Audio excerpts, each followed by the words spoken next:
بسم الله الرحمن الرحيم الرحمن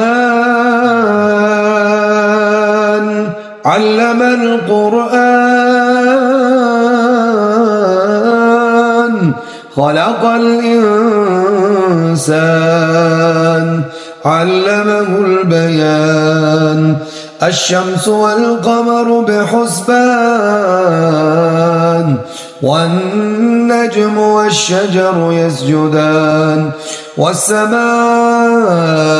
رفعها ووضع الميزان ألا تطغوا في الميزان وأقيموا الوزن بالقسط ولا تخسروا الميزان والأرض وضعها للأنام